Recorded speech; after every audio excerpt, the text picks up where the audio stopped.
So it's my honor to introduce Paul Grossinger, the next speaker, and the last speaker before the intermission. So Paul is quite the experienced entrepreneur. He founded Gangels, an investment network for LGBT founders, Blue Jay Syndicate, a syndicate for JHU-affiliated founded businesses. And he also, while at Hopkins, founded A-Level Capital, the student-run venture capital firm. In addition, he is also the chief evangelist at Imperative and co-founded Pervasive Group and L&M Media. He is a Hopkins alum from the Political Science Department, and he is also a member of the TCO Labs board. It is my honor to introduce Paul Grossinger. I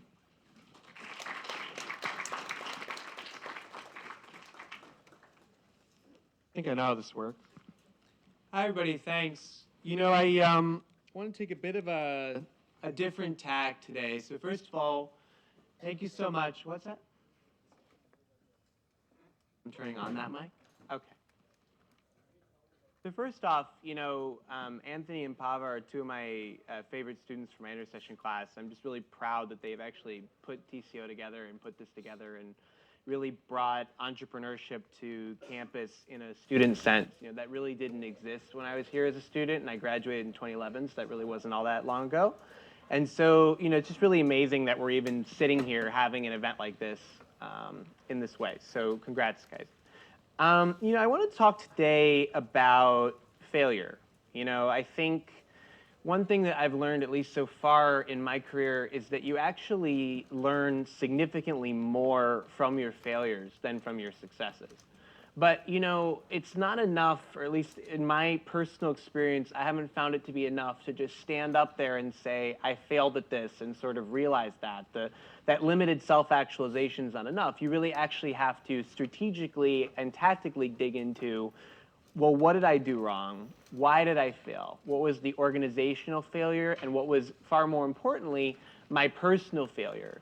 And how can I actually operationalize what I learned from that experience and turn it into learning for your future success? And I actually think for many of you, especially those of you who start your careers in entrepreneurship young, in college or right after college, learning from why you failed in some of your early ventures and operationalizing that will make you a far more successful entrepreneur in your mid-late 20s, early 30s, whatever it might be. So, I really wanted to talk about it in the context of my own career, but looking really at, two very specific failures that I had that were not like, a bump in the road on something I was doing. It was like an actual full-on personal and organizational failure of something I was trying to do. In each case, spent more than 1 year on the effort and what I learned from those.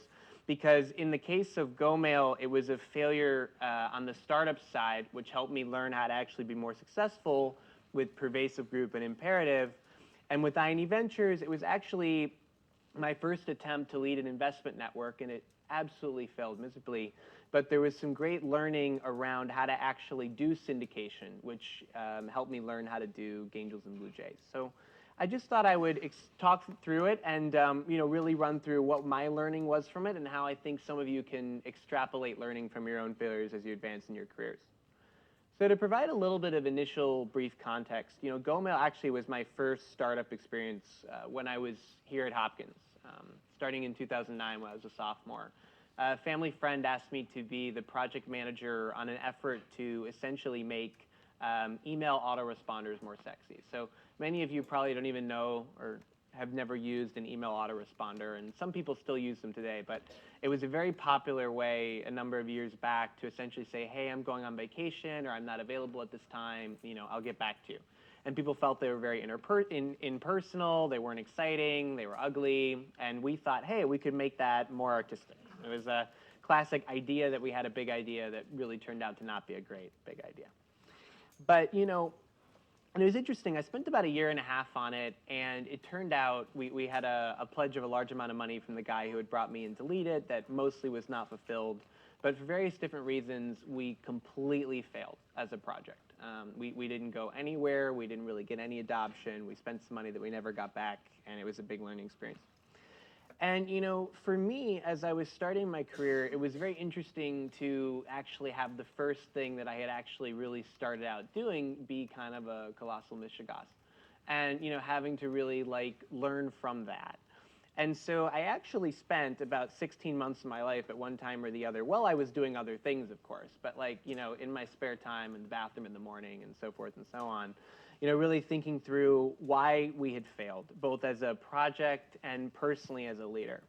What I came up with were actually, I thought I would share them, one, because I think it's part of this exercise, but two, also because I think they're general good operational lessons for you guys to think about as you begin your own ventures.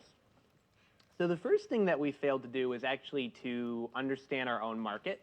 We thought that we understood that business people had a problem with email autoresponders, but we actually realized that even though they really didn't like them, they weren't really willing to change. Business people, especially business people that use Outlook and Microsoft, are really not all that interested in changing their working habits unless they absolutely have to, and they certainly weren't interested in changing them in 2009. The other thing was, we realized that it was completely the wrong time for this kind of idea in the macroeconomic conditions of the market. It was, 2009, bleeding into 2010. The economy was in free fall. Our investor who had pledged $1 million to the project figured out that he wasn't quite as wealthy as he had thought he had been and mostly backed out of it. And so as a result, we were far too reliant on him. The other thing that we did as a project that was a failure was we didn't really involve all of our stakeholders in a meaningful way. We had really recruited some highly meaningful talent to it, but most folks didn't have significant equity in the project. We didn't have a really good ownership structure. There was no board of governance. There was no internal stakeholder ownership.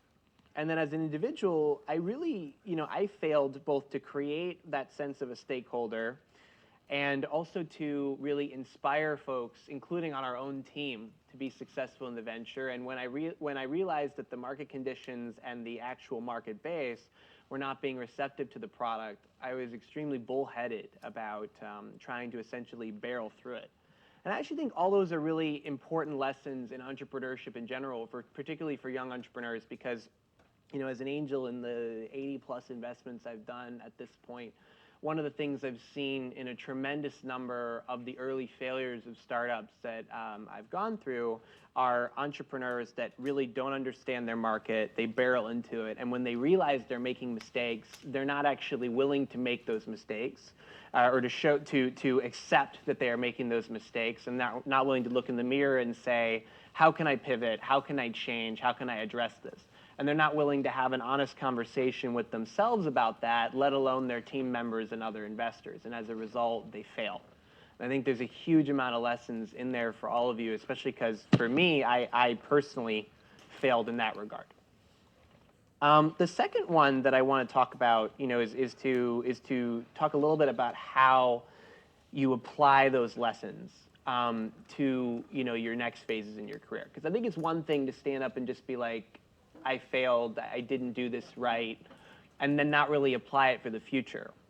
And that's really only a third of the battle. You have to actually tactically think, how can I apply these lessons to my next startups? So one thing I tried to do, I co-founded Pervasive Group in late 2012. We do mobile device management on Android devices, and most of our business is in either Google Play or with some select carriers and OEMs.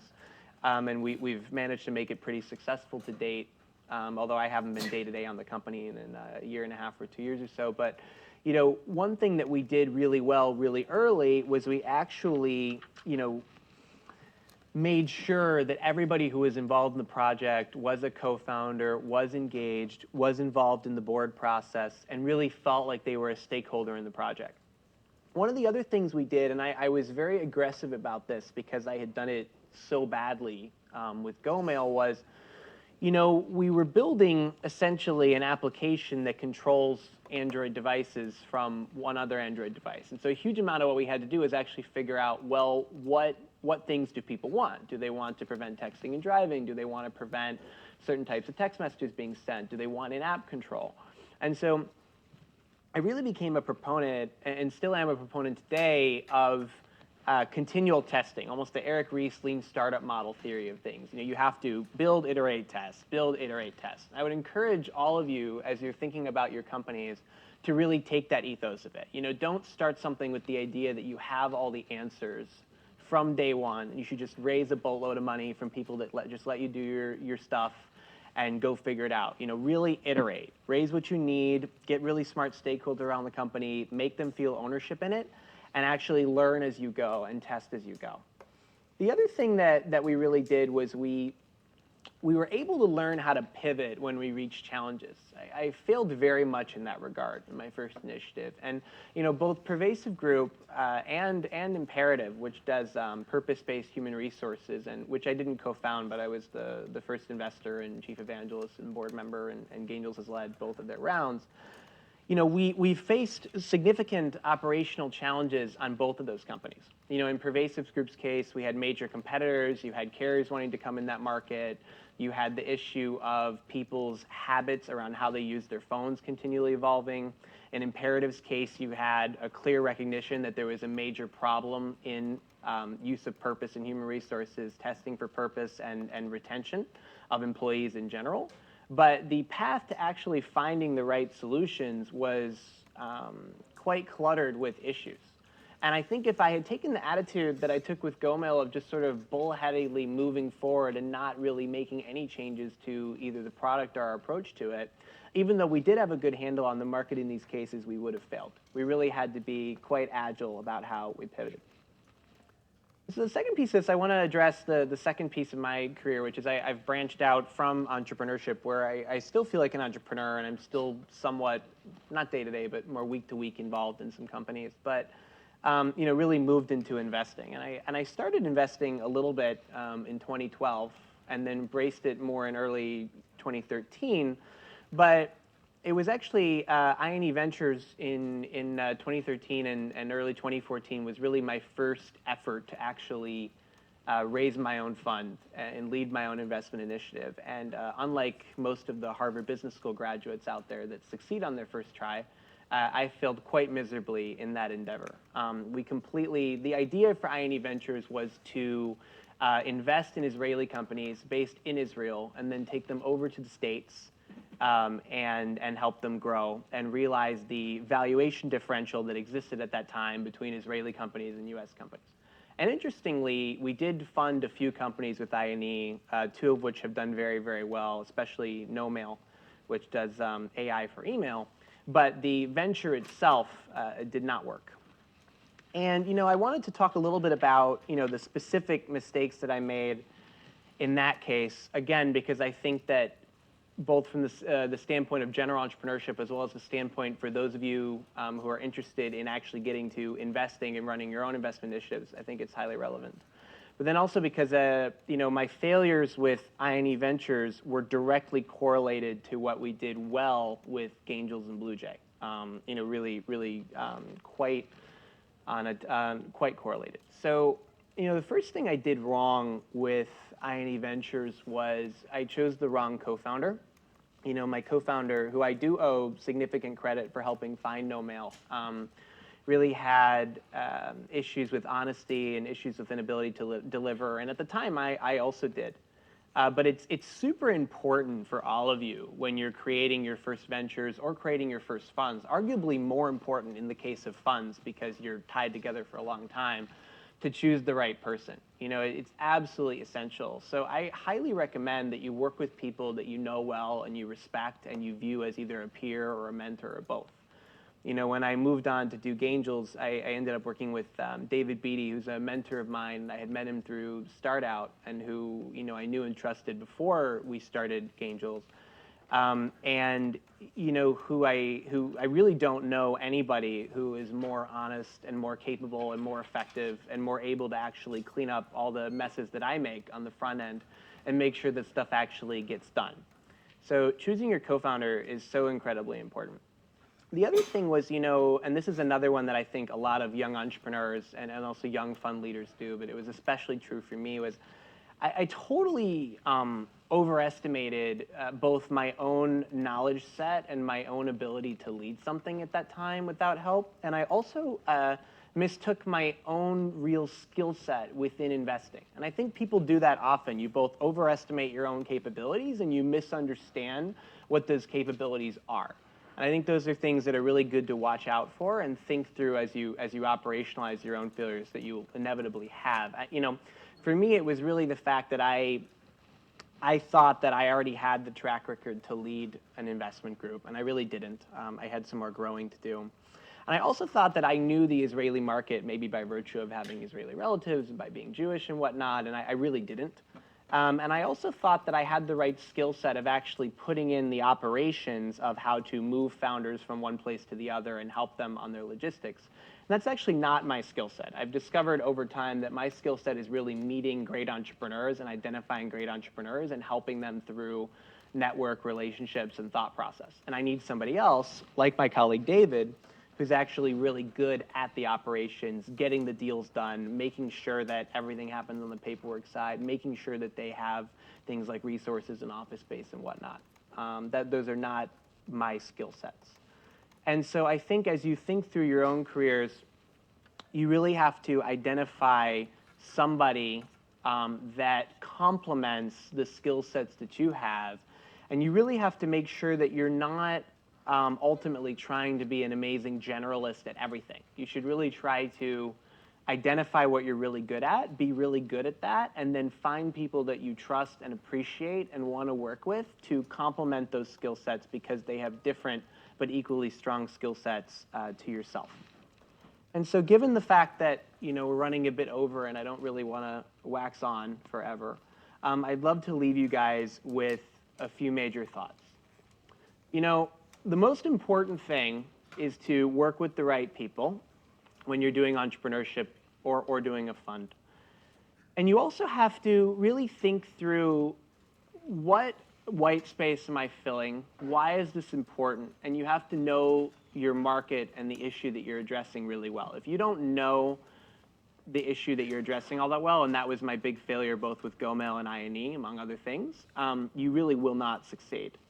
And the last is you have to know your own skill sets and play to your own strengths and actually really leverage talent around you to address those appropriately. And the last piece to really loop back to the topic of this, and I think is maybe the most important lesson in entrepreneurship in general, is to actually fully operationalize your failures. All your actual successes teach you is that you were successful and some of that was good, but some of it was bad. You don't really know what the good from the bad was. It's your failures that allow you to really cut in there and dig in and say, okay, both overall this was bad, but then specifically this was wrong, and this was wrong. And I could have done it this way, and this way. And I should actually do that in my next case.